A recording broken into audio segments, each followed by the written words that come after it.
Por eso la conocimos.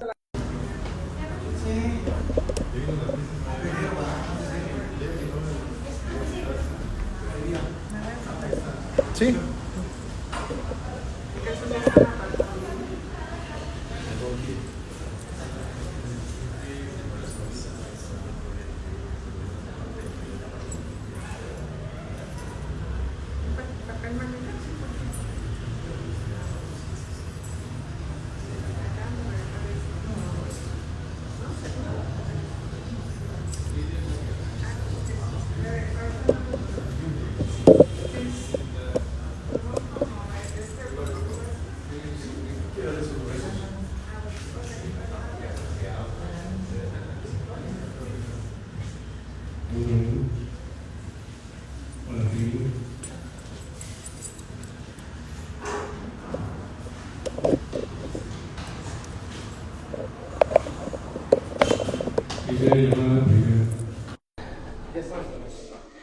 ¿Ahí está grabando? Perfecto. Pues vamos a dar inicio a este ejercicio que agradezco a Lidia haya pues sugerido a raíz de la exposición de la obra de César Mayoral, el cual se expone en la Galería Arte de Oaxaca y en el cual estamos inmersos en esta sala. Para los que no estén en modo presencial, pues bueno, parece que nos van a grabar y por lo tanto también vamos a tener una proyección en otras redes, aprovechando se va. Bueno, aprovechando las condiciones tecnológicas del momento. Con Lidia, en la exposición de la inauguración, platiqué de que me llamó la atención la exposición porque pues no conocía la obra ni a César Mayoral, pero me llamó la atención porque en el texto de Rosa Mayoral aludía a este artista, poeta chileno Ludwig Seller, del cual me siento halagado ser un amigo también de él, ya fallecido, artista chileno, y que son de las figuras que para mí son curiosas por las características del arte en Oaxaca.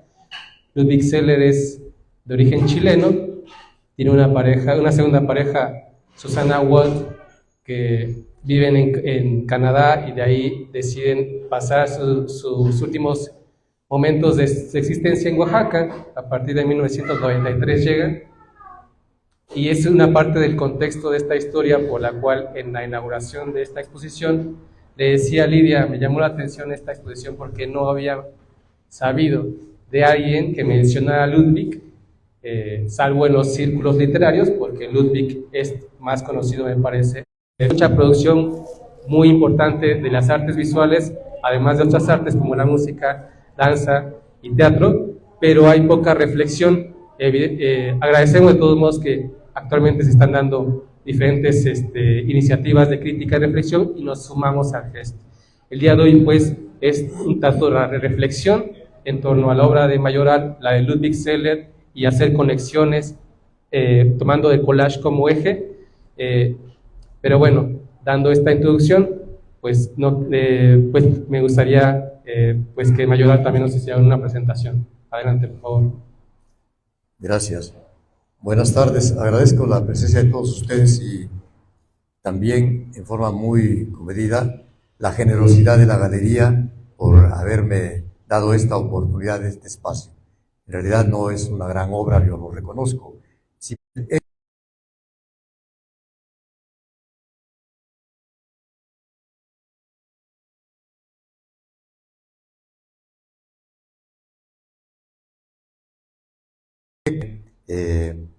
del Canadá, pero él nació en Chile, en Río Loa. Y más que una charla, una conferencia magistral, quisiera compartir con ustedes esos recuerdos que tengo de Ludwig Serer.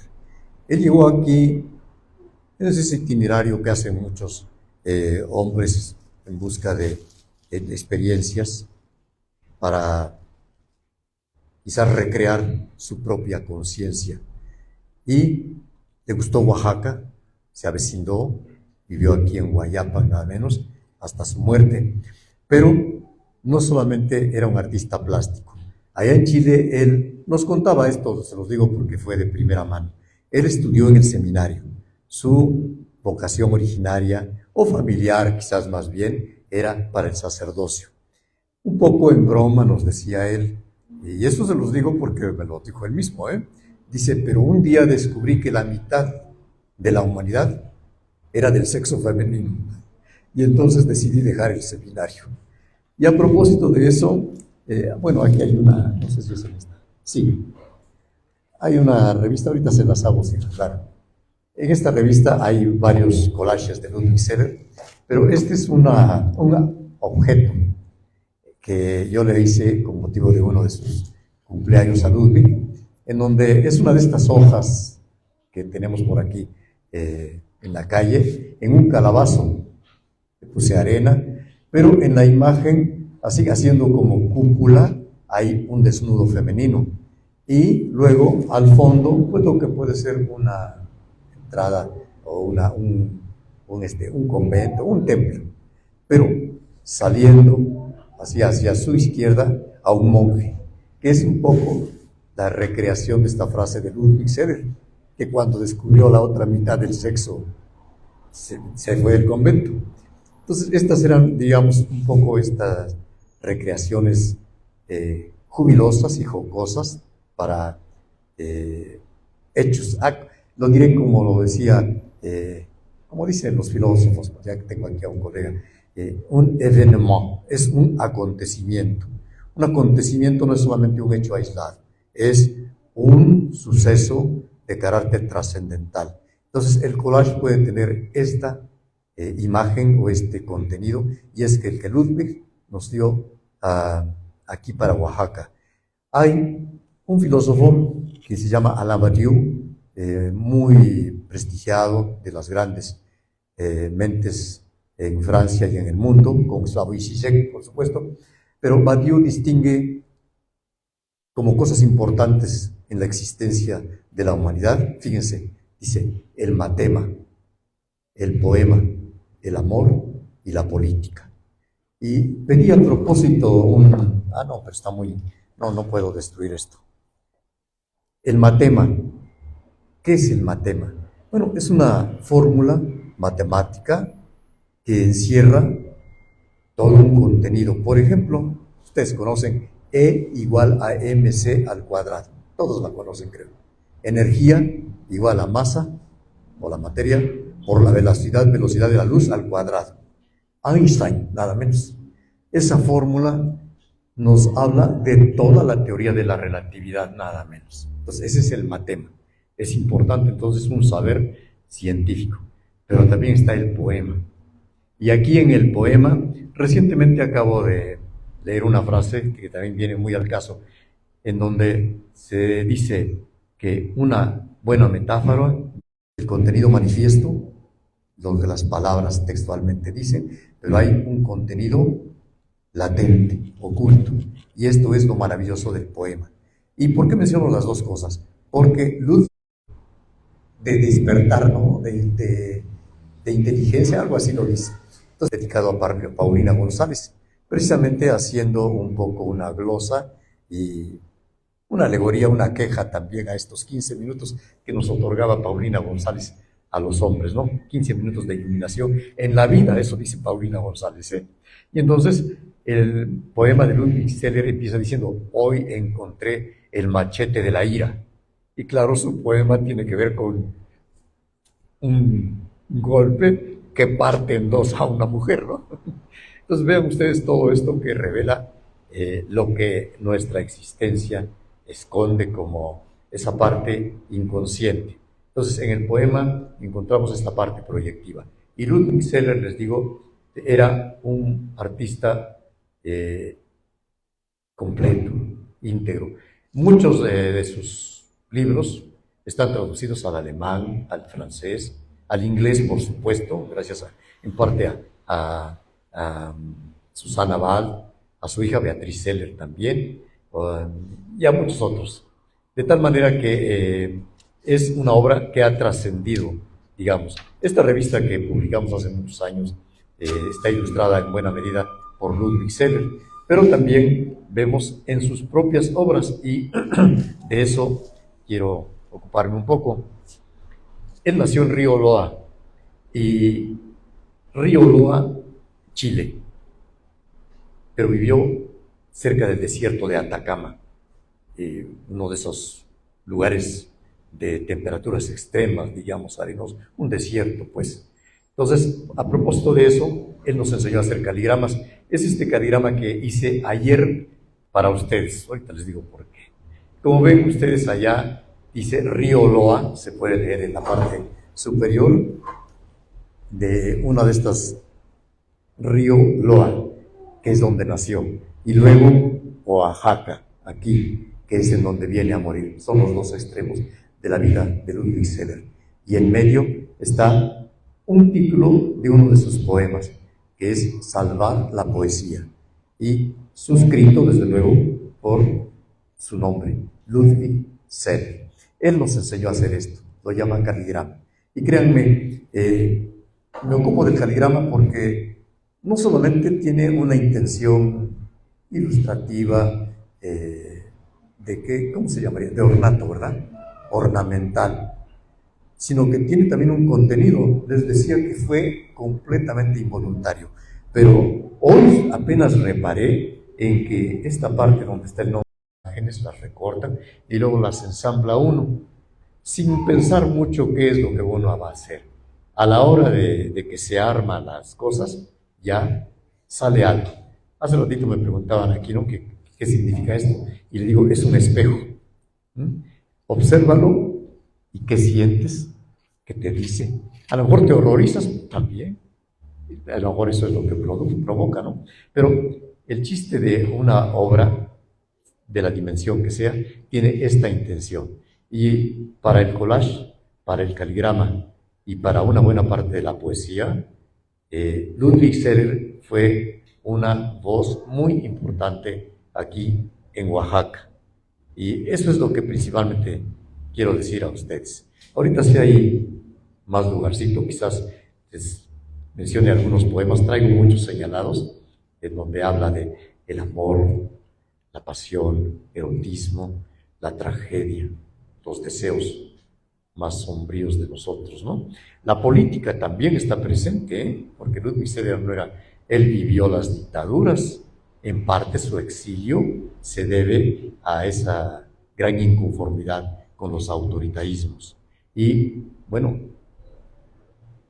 no es el caso de Ludwig Seller el que le voy a mencionar, pero todos conocen a Enrique González Rojo, Rojo Artur, nieto de Enrique González Martínez, nada menos, que dice en un poema, nada más voy a decirles 2 o 3 versos, no todo. Dice, una vez me enamoré de una trotskista.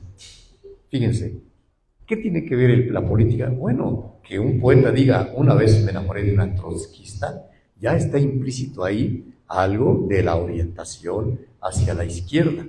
Y claro, luego, para hacernos lo atractivo, dice, me gustaba estar con ella porque me hablaba de Marx, de Engels, de Lenin, pero sobre todo de León Davidovich, pero más que nada porque estaba en verdad como quería. Y sigue así el poema hasta que culmina de una forma extraordinaria. Bueno, esto también está presente en la obra de Ludwig Seller. Dije el matema porque nos da un saber sobre el mundo, sobre nosotros, sobre lo que somos como sujetos en el poema, pero también nos habla del amor, otra de las grandes cosas políticas, y sus incidencias políticas, porque no deja de ser la presencia de una voz que tiene el valor, sí, de inconformarse en el mundo. Así que ahí dejaría por ahora esto.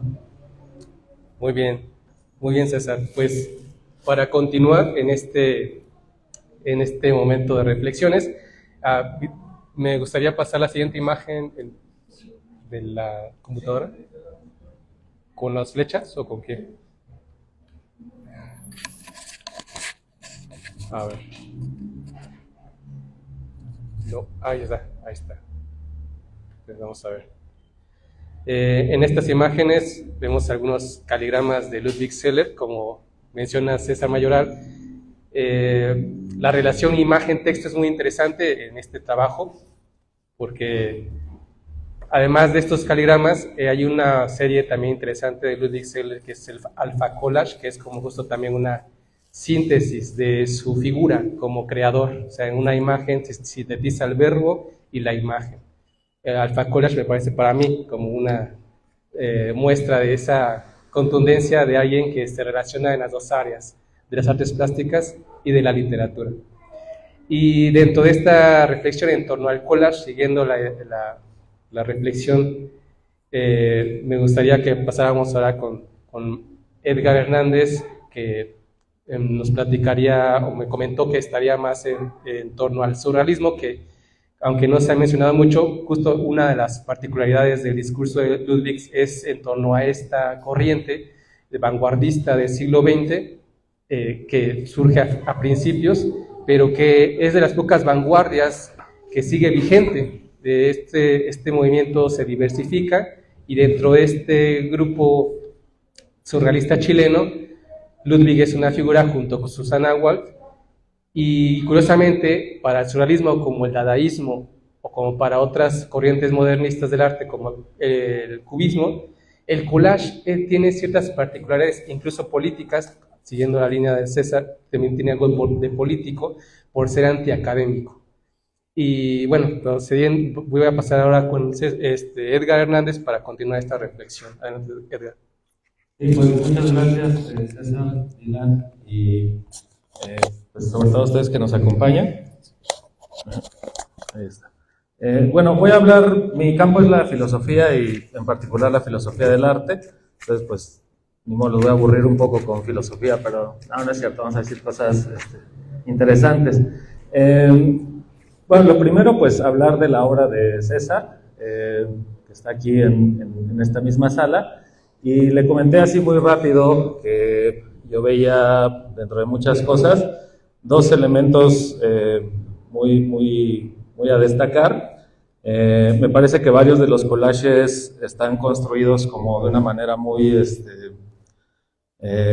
planeada, como muy bien distribuido el espacio. Hay como una racionalidad de los silencios, ¿no? Del espacio en blanco que deja descansar. De la composición está como muy equilibrada. Y vemos que en varios, sobre todo en los de blanco y negro, hay como este principio de construcción a partir de la línea del centro o de la línea intermedia, y así se van equilibrando un poco los pesos, ¿no? Entonces, digo, es como una observación así a bote pronto. Y lo que veo ahí, pues es que hay como un principio racional o un ojo como muy, pues quizá de la historia del arte europeo, ¿no? Como Europa racionaliza el espacio. Los cuadros se dividen primero, ¿no? Para equilibrar los pesos, estas cosas. Y me gusta el contraste con los collages coloridos, que son más barrocos, que son como más saturados, donde se pierde esta línea de división y donde ya se convirtió como en una saturación, tanto del espacio como una saturación cromática. Entonces, esa primera observación como de la forma de componer me lleva a lo siguiente, que es cuando uno ve collages, o cuando veo los collages de César o de otros artistas, estoy pensando, por ejemplo, en la serie de Max Ernst, que comentamos hace rato. No recuerdo bien el año, pero vino a la Ciudad de México una serie de collages de este artista surrealista Max Ernst, sí, alemán. Se llamaba Una semana de bondad, me parece que se llamaba la serie de collages. Y Max Ernst más o menos construye un poquito, veo algunas reminiscencias, ¿no? Por ahí en la manera de... Hay algunas ilustraciones de la Divina Comedia, hay algunas ilustraciones como de la época victoriana, estos demonios, estos santos griales, ¿no? Que de repente son como umbrales que separan ahí un espacio místico, personajes como el ojo flotando o los santos sobre los dinteles. Hay como una reminiscencia muy fuerte a la magia, ¿no? Como al hechizo, como al embrujo, como al encanto. Y eso me hizo pensar en un texto de Walter Benjamin, de un filósofo alemán también que habla precisamente sobre el surrealismo. Es un texto de 1928. Benjamin conoce el surrealismo en 1926 por obra de Luis Aragón, por las novelas surrealistas famosas que circulaban entonces, y por el manifiesto surrealista de André Breton, ¿no? Así conoce Benjamin el surrealismo, y siente una gran afinidad, no sabe bien al principio por qué, pero siente que ese movimiento conecta con su propia filosofía, y voy a tratar de explicar un poquito eso muy rápido para igual no aburrirlos mucho.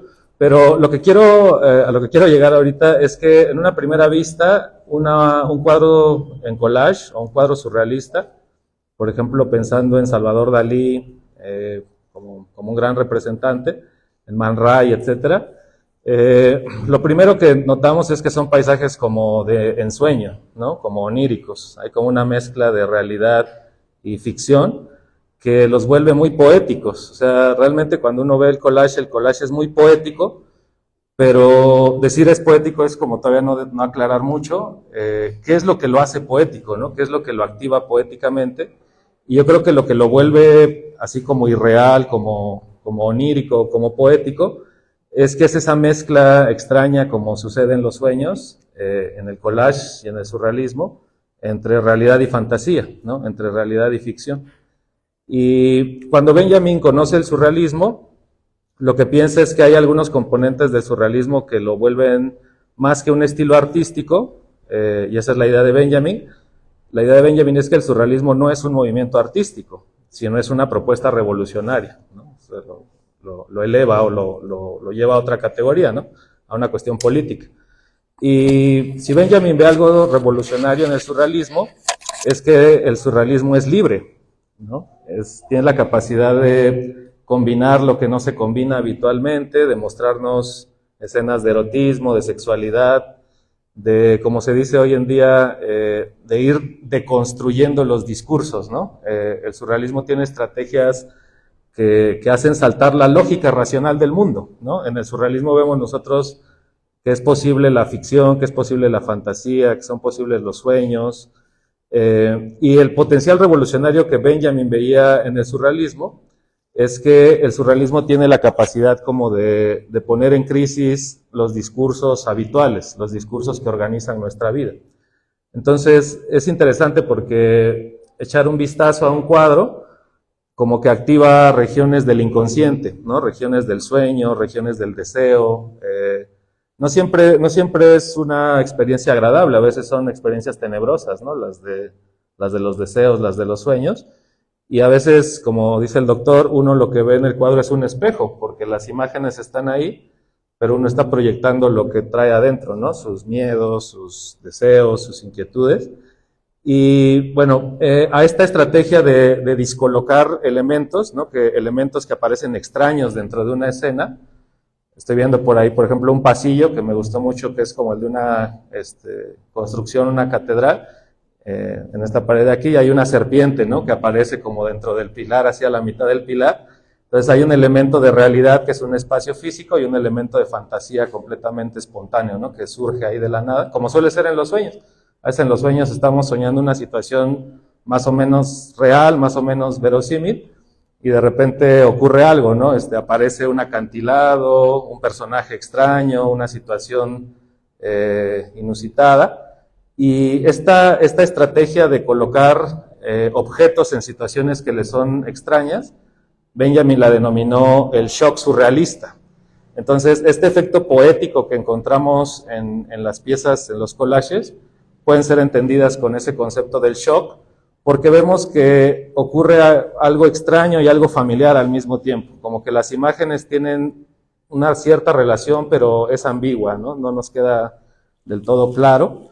Y entonces, bueno, Benjamin pensaba que esta forma de discolocar los objetos, de poner atención a cómo aparece un personaje en una situación extraña, Benjamin la relaciona con la experiencia de las drogas. Entonces dice, por ejemplo, uno en estado psicotrópico, que puede ser el alcohol o el hashish, que eran drogas con las que experimentó Benjamin. En estado de alucinación, que es el estado de ebriedad o de una conciencia diferente, los objetos tienen una iluminación extraña. De repente le ponemos una atención a algo que no habíamos puesto atención, nos preguntamos cosas sobre esos objetos que cotidianamente no nos preguntaríamos, pero Benjamin pensaba que las drogas eran como, él las denomina el jardín de infancia de la experiencia, o sea, es apenas una manera de iniciar una experiencia, pero no es la verdadera experiencia surrealista o la verdadera experiencia de iluminación. Dice Benjamin que sobre las drogas está la experiencia religiosa, la iluminación religiosa. Y me gustó ahorita que yo no sabía que Ludwig había pasado por el seminario. Entonces yo creo que algo conecta siempre al religioso con el artista, que es como esta especie de mística, esta especie de experiencia de la vida que trasciende la mirada cotidiana, la mirada habitual. Tanto el religioso como el artista ven en los objetos algo más que los objetos, ¿no? Ven el inicio de algo sagrado, ven el inicio de una relación más allá de la razón. Yo creo que hay mucha afinidad, ¿no? Entre el artista y el religioso, si los vemos a los dos como iluminados, pues, ¿no? Como una percepción particular sobre la realidad, ¿no? Sobre la vida.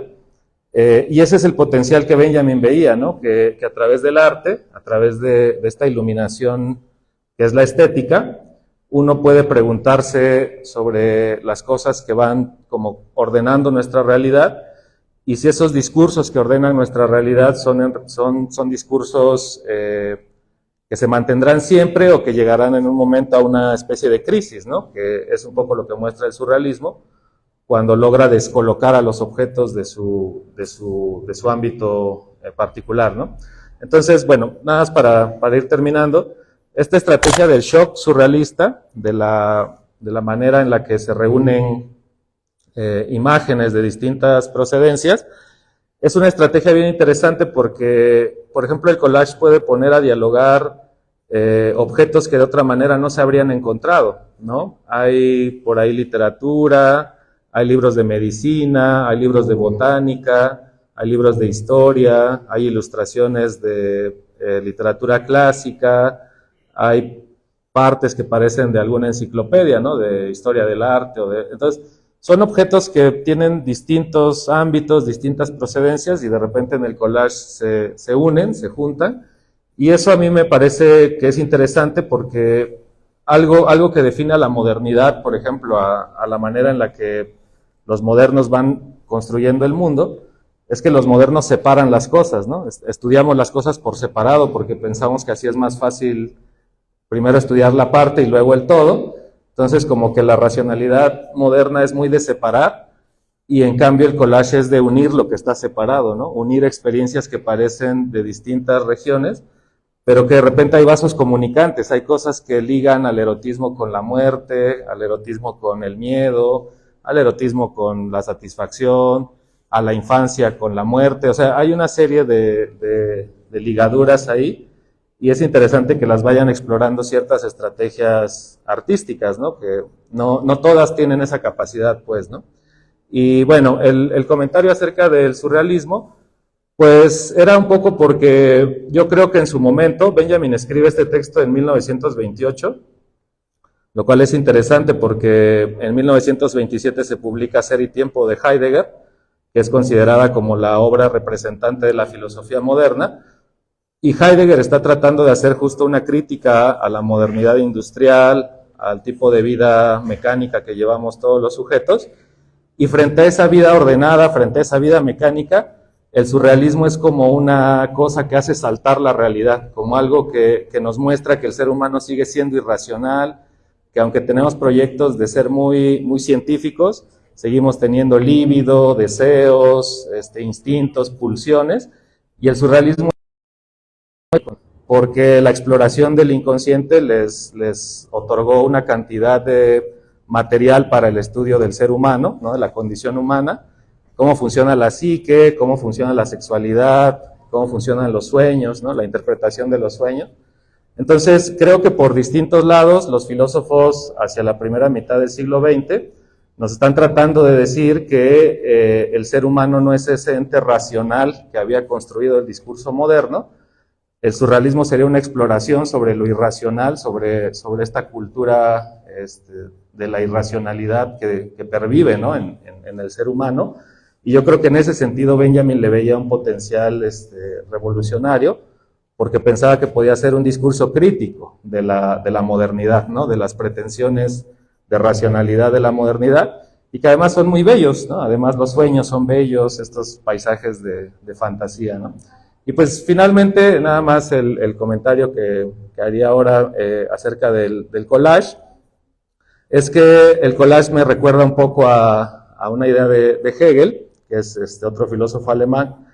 Hegel, más o menos hacia 1840, habla de un concepto sobre la muerte del arte. Y lo que dice Hegel es que, como él veía en el movimiento del romanticismo alemán, que los artistas ahora eran muy líricos, que ellos creaban sin reglas, creaban como se les antojaba, creaban espontáneamente.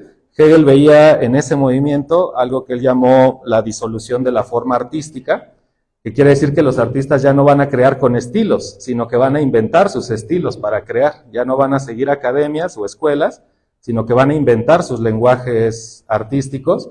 Y lo que dice Hegel es que todo el arte después del siglo XIX, o sea, todo el arte después de 1800, será pastiche, ¿no? Así lo dice Hegel. Entonces es bien interesante que Hegel lo diga en un sentido negativo, en un sentido de nostalgia, de que ya no va a haber ese gran arte neoclásico, elevado, perfecto, la música de Mozart, lo apolíneo, ¿no?, lo racional, lo terminado. Ya no va a haber la escultura de Bernini, ya no va a haber la literatura de Goethe, y en cambio todo va a ser pastiche, dice Hegel, y es muy interesante cómo el arte contemporáneo aceptó eso, pero lo hizo una estrategia crítica, porque entonces si yo tomo cosas de distintos lugares, pongo a dialogar esos objetos de una manera que no dialogarían de otra forma, ¿no?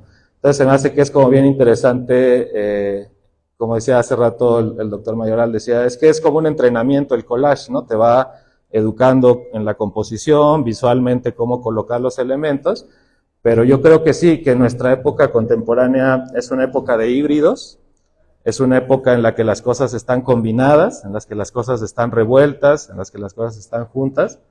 Acá en Oaxaca hay un chico que le otorgan muchos muros en las calles, F. de Freud, que lo que hace es, sí han visto, ¿no?, su obra, que junta íconos del cine mexicano con íconos de Hollywood. Entonces de repente encuentras a un Power Ranger, pero con la máscara de Blue Demon, ¿no? Entonces junta como a un héroe gringo con un luchador mexicano, o una película de Tarantino, ¿no?, de unos matones con la cara de Jorge Negrete y de Pedro Infante, ¿no? Eso es pastiche, eso es collage, esa es la manera en la que hoy en día vivimos en culturas híbridas, vivimos en culturas quiméricas, ¿no?, donde se tiene una cabeza de una cosa, un brazo de otra, una cola de otra, que es pues el tiempo de los híbridos que nos ha tocado vivir. Y pues cierro con eso nada más para darle la razón a algo que decía André Breton, de que pues creo que era Breton o Dalí, que México era el país más surrealista que existe. Ese surrealismo lo podemos entender hoy como hibridación cultural, ¿no?, como todas estas cosas. De repente Los Ángeles Azules ya tocan con orquesta, o sea, cosas que podrían llamarse surrealistas, ¿no?, que son como combinación de cosas que están en cada una en su lugar y de repente se reúnen por un momento. Pero yo creo que aquí también hay que ver que mucha de esa hibridación, como ocurre en lugares como Oaxaca, a veces es el producto de cierto colonialismo, ¿no?, en el que algunas culturas dominantes entran a zonas periféricas y surgen nuevas identidades, nuevas estéticas, nuevos collages, nuevos pastiches, pero que son el reflejo también de procesos culturales complejos, ¿no?, por decirlo así. Y pues bueno, eso sería por el momento. Sí. Muy bien, Edgar. Gracias. Sí. Sí.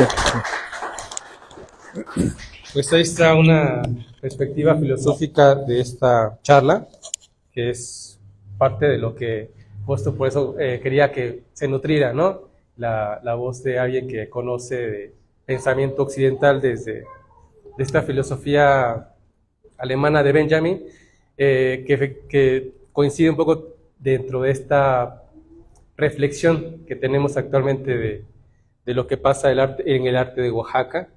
Yo complementaría un poco con la anécdota de Dalí de que México es más surrealista, de que curiosamente que acá se ha nombrado, no diciendo que es lo mismo, pero curiosamente aquí hay una denominación, ¿no?, a cierta práctica estética que Occidente nombró realismo mágico, que es curioso porque hay puntos en que coincide, pero en otros se dispersan, porque no es lo mismo, pero también hay algo que, por algo Dalí dijo esa parte de que... Sí, digo, es que también la idea de la charla es como eso, ¿no? Como que alguien puede decir algo y podemos como de repente preguntar igual a ustedes. Pero, por ejemplo, este concepto de realismo mágico, nada más así rápido, es interesante cómo lo trabaja, por ejemplo, Alejo Carpentier, ensayista cubano. Dice que en realidad el concepto que aplica para la cultura latinoamericana no es la de realismo mágico, porque realismo mágico es la mirada del extranjero sobre Latinoamérica. Entonces es como la folclorización, como la exotización. Y lo que Carpentier dice es que en realidad, y en esto coincide con algunos teóricos marxistas, América Latina es barroca, en el sentido de que somos saturación, de que somos abundancia, pues las selvas, ¿no? Las selvas, los esquites, ¿no? Que le echamos el mole, ¿no? O sea, eso es barroquismo, porque nosotros no somos esa racionalidad occidental que mide las cosas, sino que somos la sobreabundancia, ¿no? La saturación.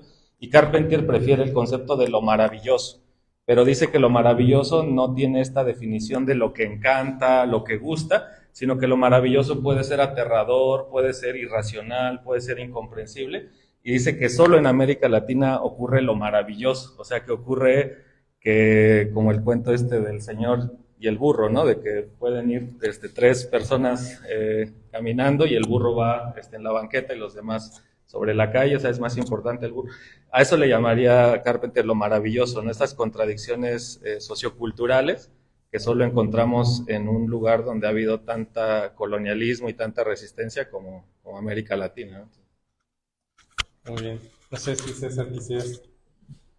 A propósito de lo que se mencionó sobre el psicoanálisis, Freud, los sueños, Ludwig Seller tenía y nos sugería tener nosotros una libreta en el buró, pegado a la cama, para que cada noche, si uno tenía un sueño y despertaba, escribirlo inmediatamente, o en la mañana, al despertar, inmediatamente escribir el sueño. Y él tiene un libro, lo busqué muchísimo, pero alguien me hizo el favor de llevárselo. Es un libro en donde él narra sus sueños y luego hace un poema y también un collage. Y nos transmitió su gran entusiasmo por lo que llamaba el sueño vigil dirigido. Es decir, en Chile hay una corriente hubo, sobre todo en esos años, una corriente muy fuerte de el ensueño dirigido. Ustedes saben que de repente cuando uno va circulando o está en la vida cotidiana, tiene una idea un poco rara, ¿no? Como una muy dramática.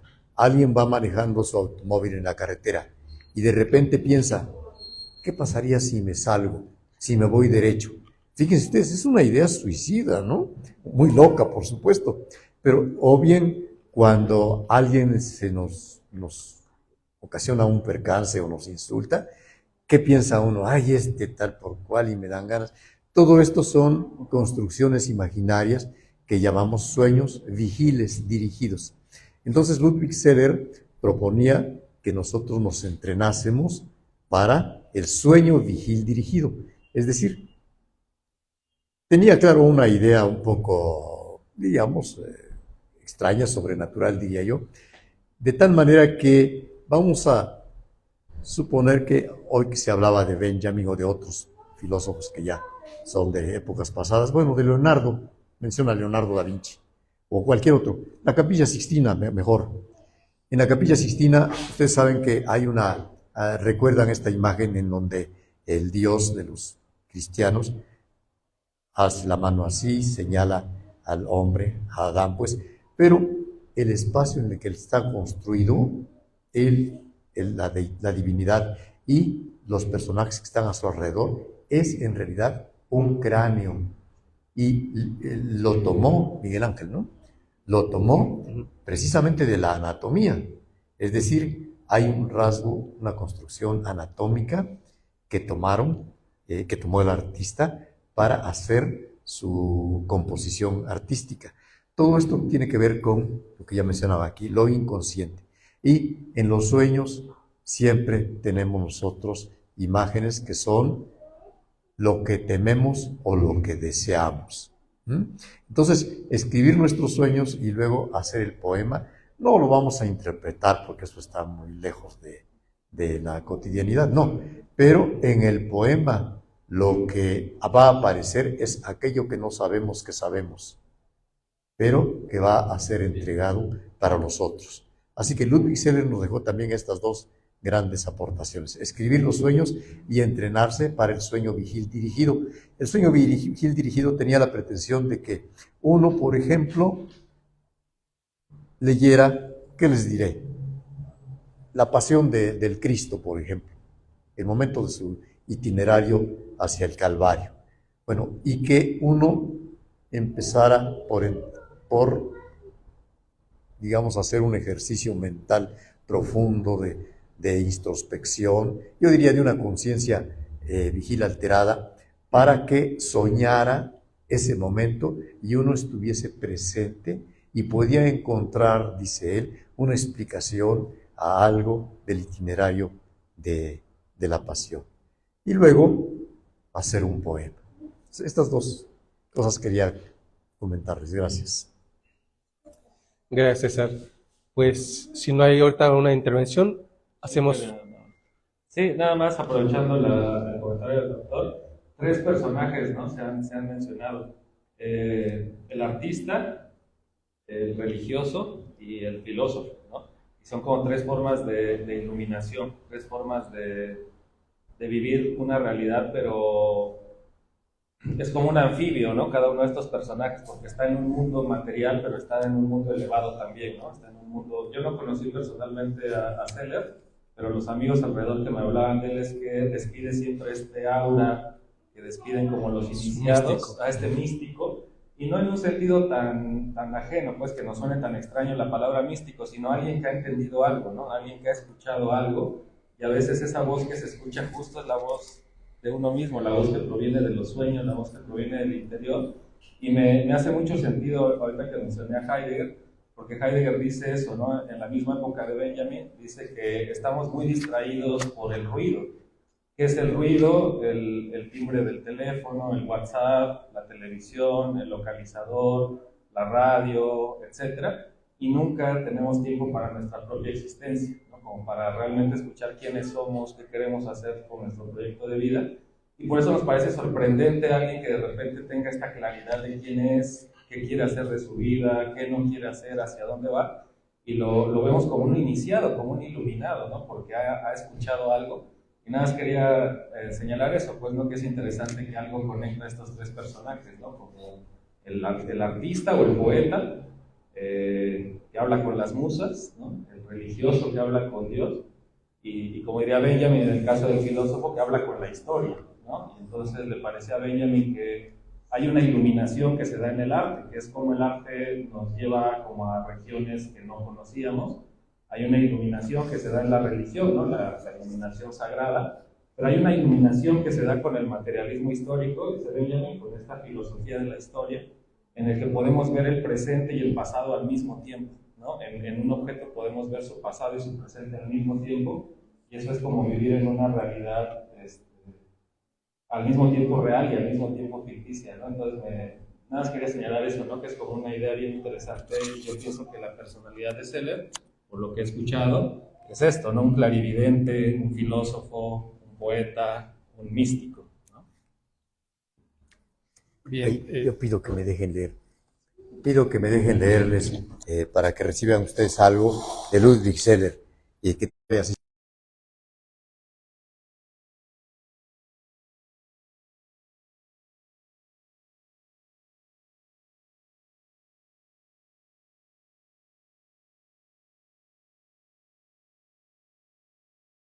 Dios crea en nosotros un milagro continuo. Vean ustedes todo lo que nos dice detrás de lo que no dice, ¿no? Y este otro que se llama Bajada de los Amantes. Apagamos las luces y nos tendemos en el suelo, a semejanza de los insectos que siguen las vetas de madera arrastrada por la tormenta, entrechocándonos, bajamos lentamente hasta el ojo sin lágrimas del maelstrom. Rotos los muros de nuestra prisión, nos amamos sin consuelo, profiriendo palabras en un idioma extraño, tocando, conjurando, cada cual el hielo del otro, ese tic-tac eterno bajo el pecho. De un mar desconocido, ¿duermes ahora? ¿Duermes? Semejante a las aves en el borde de un mar desconocido, tus muslos desollados son los peces blanqueados por la espuma, los despojos que esperan otra luz en la que puedan arder de nuevo hasta morir sus alas rotas. Como ven, hay mucho de lo que, como lo dice el psicoanálisis, no sabemos que sabemos de la existencia, pero también qué forma de hablar de lo que hay detrás de la pasión y del amor. Gracias. Muy bien, César.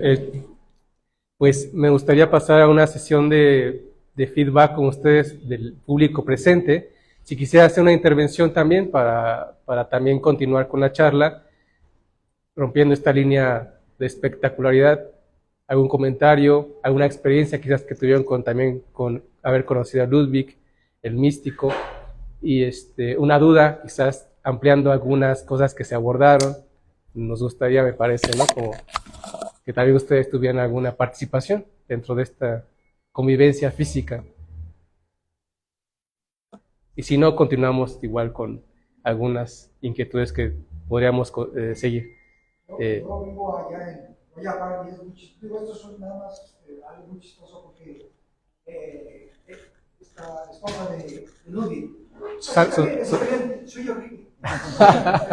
Susana Waltz. Susana.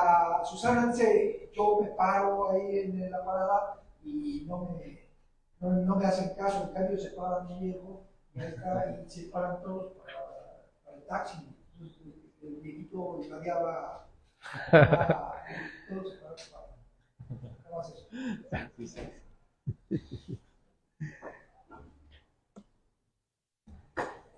¿Alguien más? ¿Alguna participación? Murió en el 2019 de un paro cardíaco. Se detuvo el corazón a Seller justo antes de la pandemia, incluso casi como con Toledo, ¿no? Se fue. Aprovecharon también el tema de Toledo en esta obra. Curiosamente, ¿no? Me llamó la atención esta parte de Toledo. No sé si quizás hacer una observación en la figura de Toledo también dentro de esto, ¿no? Para mí me parece que es interesante. Bueno, aquí, como pueden ver, en la parte central hay una serie de collages que yo hice cuando Toledo iba a cumplir, pero venía su cumpleaños, un 17 de julio, y Toledo y yo éramos hermanos adoptivos, y no sabía qué hacer para celebrarle, para festejarlo. Y entonces, de repente se me ocurrió, gracias a Ludwig Serer, pues a su influencia, se me ocurrió hacerle un collage. Y empecé a guardar recortes, a juntarlos. Tuve así una montaña en mi biblioteca. Y un día me propuse hacer unos collages, un collage para Toledo. Pero de veras, créanme, hace rato repetí la frase aquí con mis compañeros, que se aplica, creo, para mí lo que Salvador dijo. La única diferencia entre un loco y yo es que yo no estoy loco. Entonces empecé a hacer un caligrama, pero tenía tanta cosa en la cabeza que de repente ponía una figura en otro y así. Entonces 48 horas me la pasé sin dormir, sin salir a comer, nada más pedía mi torta y mi café. Entonces en 48 horas hice los collages para Toledo. No están todos ahí porque algunos no están en mis manos, pero estos collages fueron para el cumpleaños de Francisco Toledo. Debo decir de veras con mucha con fachosidad, sí, voy a presumir, ni modo. Uno de los collages que hice, este de aquí, en donde es una cosa muy fuerte, porque en realidad es un parto, pero está naciendo Toledo ya con su libreta de apuntes en la mano. Tuve la gran satisfacción de que Toledo hizo el grabado y fue de la última serie de grabados que se presentaron en el Yago en el 2017. Entonces, esa es la historia de estos collages. Y además la cabeza es un grabado de Francisco Toledo que él me obsequió. Eso es lo que podría decir. Muy bien.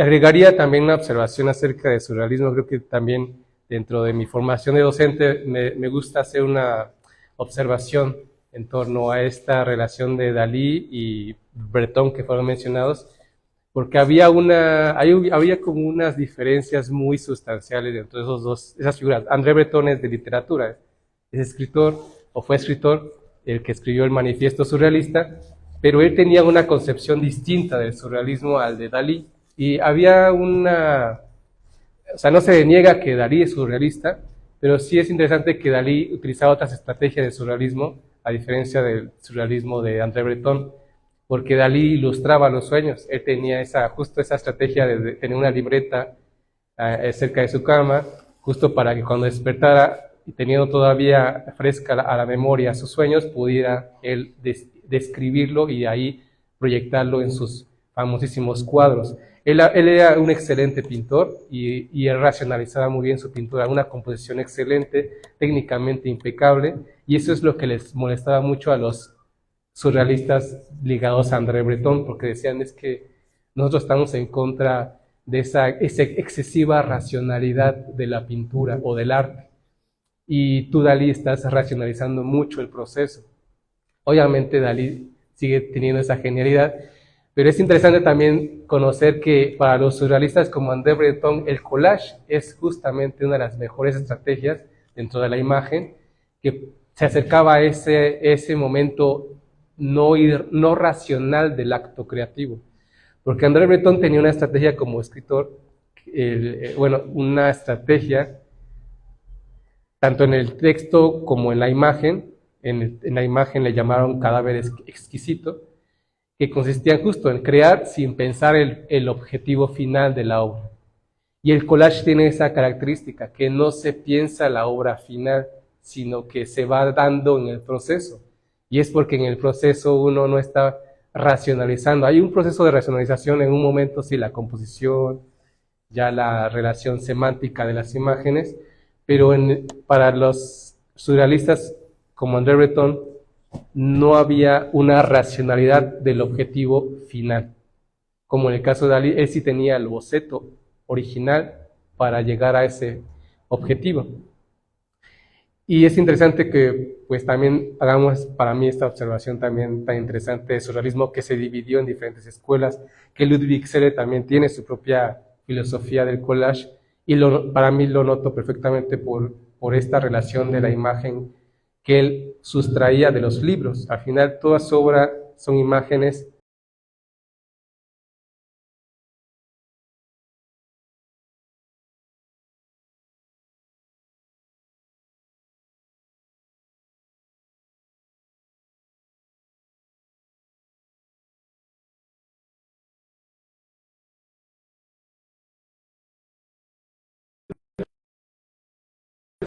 señalarles a ustedes ese vínculo en el que Benjamin se fascina, tiene una fascinación revolucionaria con el surrealismo, porque piensa que ambos, él con su filosofía mística y el surrealismo, están resucitando los rituales, algo que la modernidad quiere exterminar. La magia, el encanto, el hechizo, la ebriedad, ¿no? Y lo que dice Benjamin es que hay que dotar de ebriedad a la revolución, porque para pensar un mundo diferente hacen falta las fuerzas del sueño, de la imaginación, de la fantasía. Si no hay sueño y no hay fantasía, no se puede pensar la utopía. Entonces la irracionalidad es parte de la creación de un mundo mejor. Gracias, Edgar. Yo creo que César anda firmando ya la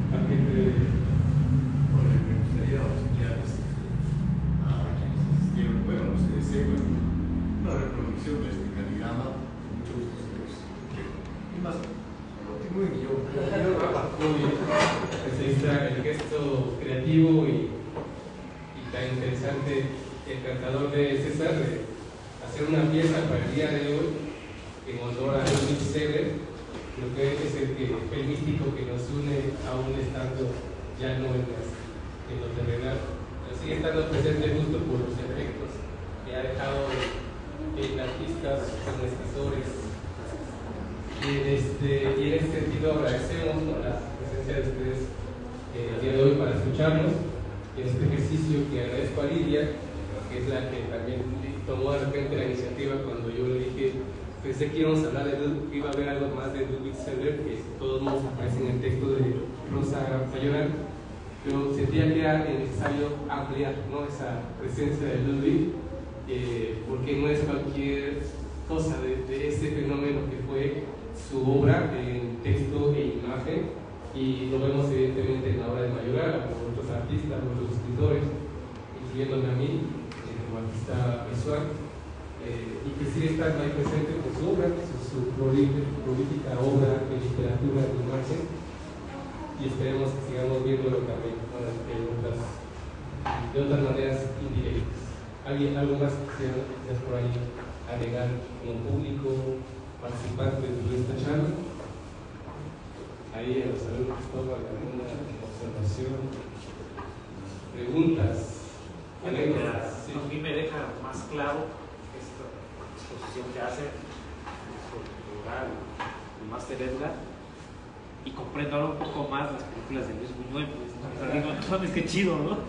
Qué belleza es eso, pues, ¿no? Entonces, es una cosa. Es muy padre, amigo, que eso es lo que dices, porque justo un poco la idea era que veamos que el arte, además de ser una forma de crear imágenes, el arte son propuestas filosóficas, o sea, cómo entender la realidad, cómo entender la historia, Entonces es muy padre cuando podemos conectar nuestro gusto estético, el gusto por la belleza, por las imágenes, con una profundidad filosófica, ¿no? Y encontrar en las imágenes algo más que las imágenes.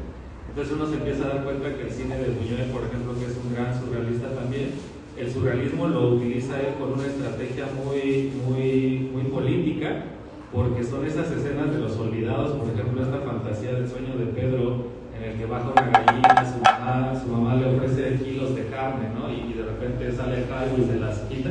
O sea, ahí es la pobreza la que está creando esas condiciones estéticas de una imagen que es poderosa en sí misma, pero por la fuerza social que tiene, ¿no?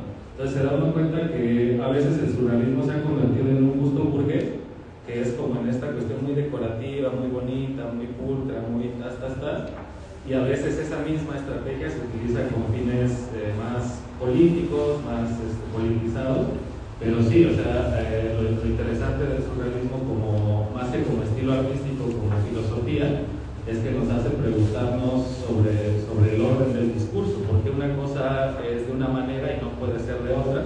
El surrealismo mezcla y te hace pensar si esas estructuras son así o si las ha inventado el ser humano, pero las estructuras son más dinámicas, más móviles. Entonces lo que uno encuentra en el surrealismo es las imágenes están revueltas, combinadas, porque el mundo está así, el mundo en realidad es caótico, no es ordenado como nos lo cuenta el racionalismo, ¿no? De que todo no, o sea, el mundo en realidad está conectado, todo está conectado, y el collage permite eso, ¿no? Permite ver las conexiones subterráneas entre muchas cosas. Entonces, yo creo que eso es lo padre, ¿no? Como disfrutar estéticamente del arte, pero también saber que los artistas tienen una mirada filosófica sobre la existencia, sobre la vida, sobre el erotismo, sobre la muerte, sobre muchas cosas, y aprender un poco, ¿no? De lo que nos están contando. Muchas gracias, amigo. Y dentro de estas anécdotas, creo que agregaría una anécdota de Ludwig Seller muy interesante, justo en el tema del político, porque uno cree que la política nada más se reduce a pertenecer a un partido político o a situarse en la derecha o la izquierda. Ludwig, justo siendo un poeta, tenía una manera muy sutil también de ejercer una política. Cuando se cuenta que él no le gustaba hablar en inglés. Y decía, no, pues que no sabe hablar inglés. Y no, es que sabía hablar muy bien inglés. Cuando él hablaba inglés, lo hablaba perfectamente. Pero no le gustaba hablar inglés, justo porque sea su postura política de lo que estaba aconteciendo en Chile. Pero son sutilezas que no se demuestran en discursos, sino en el acto. Nada más quería agregarlo como parte de su historia de Luis Segret, que es interesante por todas esas características de su contexto de vida, igual también por la vida de Susana Agual, que aún la tenemos, y que está también activa dentro de su vida.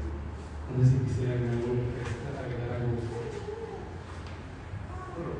Fíjense ustedes, si se dice que en muchas partes, Ludwig Segret es el último de los surrealistas. Bueno, digamos dentro de esta gran categoría cultural del surrealismo, sí, Ludwig Segret quizás es el último, pero como ya se dijo, México es bastante surrealista, entonces nosotros estamos en contra de hablar del mole, siete moles, ¿no? Entonces somos, diríamos, también la esencia del surrealismo. Y barrocos. Disculpe, el periodo del es un periodo del surrealismo azul que en algún momento, supongo que sí, como todas las cosas. ¿Cuál es el periodo más conocido del sur? Es una pregunta muy de la modernidad, una pregunta racional, y es interesante justo por eso, porque uno pensaría que deberíamos delimitar los periodos, y eso es muy típico de la modernidad, ¿no? Decir, a ver, ¿cuándo comienza esto y cuándo termina? Pero justo dentro de mi formación también, soy docente, justo hago esas observaciones. Hay algunas vanguardias del siglo XX, del principio del siglo XX en particular, incluyendo el surrealismo, que tienen particularidades de terminar por el grupo mismo que generó esa iniciativa. Por ejemplo, los dadaístas, ya no hay dadaísmo, en todo caso hay neodadaístas, ¿no? Podríamos considerarlo dentro de esta lectura cómo leer la historia. Y esto es porque el dadaísmo justo es una pre-etapa de surrealismo para algunos, porque muchos de los dadaístas se volvieron después surrealistas, como Marx Ernst hablando. Pero en el caso del surrealismo, yo digo a mis alumnos, es de las únicas vanguardias que no han terminado, porque a diferencia del futurismo, que no con Marinetti dejó de existir, que es el único que se continúa con el discurso, el dadaísmo terminó cuando al final se dieron cuenta los dadaístas que no había necesidad de continuar un discurso alternacional porque se veía racionalizar una vanguardia, o con el constructivismo, que el constructivismo consideraría como una de las otras vanguardias que todavía continúan, porque al final es una estética política también interesante que incluso en Rusia todavía se ve en algunos artistas. El muralismo se acabó también por la cuestión política de que el Estado seguía impulsando una generación, pero al final a cambiar el modelo económico, con la llegada del neoliberalismo y otros ejemplos, se hace un lado del nacionalismo y por lo mismo se termina un proyecto de vanguardia mexicana, y así podemos estar revisando por algunos casos de vanguardias, pero yo veo en el surrealismo esa excepción de que en el surrealismo no hay un final, porque el tema del inconsciente es interesante porque no terminamos de ejercitarnos en estas estrategias surrealistas como es el collage. Ahí lo vemos en evidencia. César podría ser considerado como el continuador, o todavía ese alumno de Ludwig que deja esa semilla, y podríamos continuar con este ejercicio. El surrealismo justo tiene esa particularidad de tener esta vigencia como vanguardia, aunque al final ahorita ya es anacrónico todavía pensarlo como en estos términos de Benjamin, porque ya van entrando otro tipo de dinámicas en el sistema del arte, ¿no? Pero es interesante la pregunta, por eso es muy interesante. Muchas gracias. Si lo queremos ubicar así como históricamente, como te salió el historiador, se consideran textos fundacionales del surrealismo la novela Nadia de Luis Aragón y el manifiesto del manifiesto surrealista, y son entre 1926 y 1927. Así uno lo quiere ubicar así, ¿no? Como en una línea de tiempo, pero hay estudiosos, historiadores que rastrean, por ejemplo, influencias del Bosco, de Jerónimo Bosch, que es un pintor de 1500, en la estética de Salvador Dalí, porque cuando uno ve El Jardín de las Delicias o El Tríptico del Juicio Final, encuentra unas situaciones muy dislocadas, o sea, personajes que combinan cuerpo humano y cabeza de animal, situaciones inverosímiles, o sea, pero es que es un juego de significados. Entonces lo que hace el Bosco es que los significados los pone tensos ahí, poniendo una cosa al lado de otra, Entonces, si uno se va así, uno dice, pues el surrealismo es de 1500. Pero si uno, por eso dice Dylan, es que es muy de como nos enseñaron, en una línea del tiempo ir ubicando, pero esa es la respuesta de un historiador. La respuesta filosófica te diría, depende cómo entiendes el surrealismo. Si entiendes el surrealismo como una corriente artística, surge en 1926.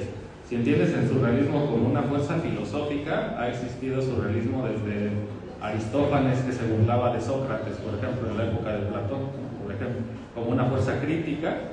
El surrealismo puede ser algo que haya existido siempre, ¿no? Sí. Entonces depende cómo lo entendemos. Muchas gracias, qué bonita explicación. Y yo llegaría a Chimboldo también, a Chimboldo y en Henry Fusili, porque en el caso del Chimboldo es un juego semiótico de lenguaje interesante, ¿no? Hacer rostros con verduras o con frutas en una época donde la lectura de la historia de la modernidad es el barroco en el norte de Europa. Y en el caso de Henry Fuseli, porque él está dentro de él, para la lectura histórica, dentro del romanticismo, pero él pinta sueños, pesadillas, específicamente son pesadillas. Y hablando de esa corriente de los sueños, en el caso de Dalí, pero Henry Fuseli es de los primeros que pintan pesadillas. Es interesante esa lectura. Y luego hay un tercer surrealista que entraría dentro de ese juego, que yo les digo a mis alumnos, hay tres surrealismos que yo identificaría. El surrealismo automático, el de André Breton, el de estrategias que hacen que no racionalices la obra, sino que se dé en el proceso, porque tú vas identificando cosas de tu cabeza a través de encontrar en el collage figuras. Y ahí está el segundo, que es el surrealismo ilustrado, o el ilustrar sueños. En el caso de Dalí es muy específico, o el de Remedios Varo. Y el tercero es este belga, que hace composiciones conceptuales. El que pintó Esto no es una pipa, Magritte. Lo consideran muchos como un surrealista, pero él sí es racional, curiosamente, es muy racional. Pero justo lo que hace Magritte es que el espectador entra en crisis, porque trata uno de racionalizar su pintura y su cabeza no puede racionalizar la obra de Magritte, pero es un surrealismo justo, conceptual. Entonces podemos hacer toda una... En el surrealismo, por eso no se limita únicamente a la vanguardia, aunque como bien dice Edgar, como vanguardia hay una fecha específica, sobre todo por los manifiestos, ¿no? El manifiesto de André Breton es de 1924 o 26, desde ahí se puede decir, pues ahí ya tenemos el nacimiento de la vanguardia, y termina con esa generación que terminó quizás con Dalí, porque Dalí perteneció a este primer grupo. Pero pues es interesante al final como tratar de poner un orden en esa historia, pero bueno, esto no termina en esta lectura, ¿no? No sé si alguien más quisiera agregar algo más, César, Edgar, o en el público alguna pregunta, duda.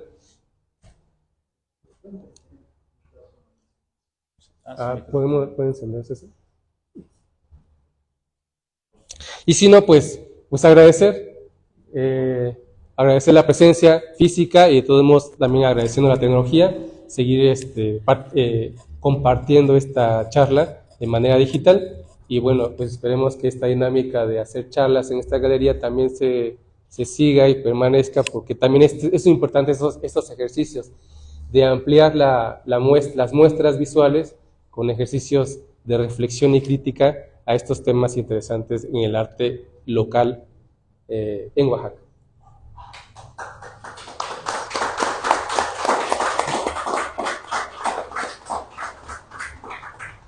Gracias, Livia. A ver, Livia. Bien. Pues muchas gracias a todos. La verdad que ha sido un ejercicio muy interesante. Gracias maestro. Gracias a todos por haber asistido, y yo siento que, bueno, al menos yo aprendí muchas cosas, quizá algunas olvidadas, otras